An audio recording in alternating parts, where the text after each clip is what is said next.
every hour, every step of every way. The reality of man's responsibility.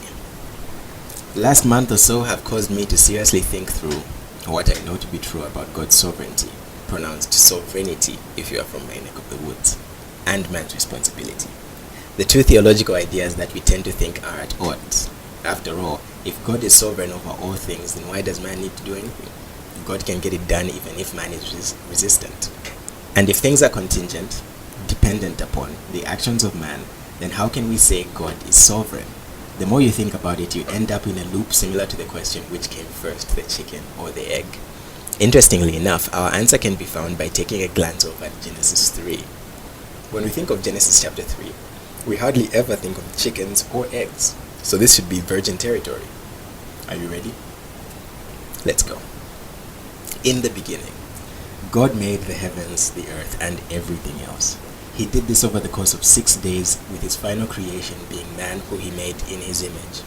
If we look at Genesis chapter 1, we see that he made the human race male and female, even though at the time, Adam was the only human being. So which one came first, the chicken or the egg? Well, it was the cock and the hen that came first. The egg came later. There is no egg without the cock and the hen, and there is no human race without both Adam and Eve. Fast forward a little, and Adam and Eve are about to sin by eating the fruit of the knowledge of good and evil. Question: in that moment, did Adam wrestle the future from God's hands and take us into an unknown future? The kind that physicists and filmmakers love to imagine? If that is the case, then God is figuring out history at the same time we are. To put it another way, that makes God as much a slave to time as we are. Which means we can tear out all references to God being the Alpha and the Omega, the beginning and the end. Do you see the lengths we go to just to hold on to an idea that we are the ones who determine the future? Or did Adam and Eve not take the fruit and eat it? Were they compelled to eat the fruit by a force outside of themselves even though they did not want to? To put it another way, did God force their will such that they desired the fruit and ate it even though they would not have wanted to?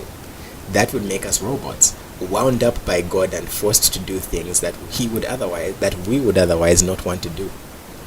This is something that goes against what the rest of the Bible teaches. Two quick examples. All we like sheep have gone astray. We have turned everyone to his own way, and the Lord has laid on him the iniquity of us all. Isaiah 53 verse 6. And the Lord saw that the wickedness of man was great in the earth, and that every intention of the thoughts of his heart was only evil continually. Genesis 6 verse 5. God is sovereign, but he does not make our wills or desires more depraved. We need no help charging headfirst in that direction. Not what you came for. At this point you probably feel swindled, or as my wife would call it, swimbled. You came here to know about man's responsibility. What is all this Genesis 3 stuff? Good question. You see, Genesis 3 sets the tone for the discussion going forward. It is actually the first time we see the two realities come into potential conflict in the history of humankind.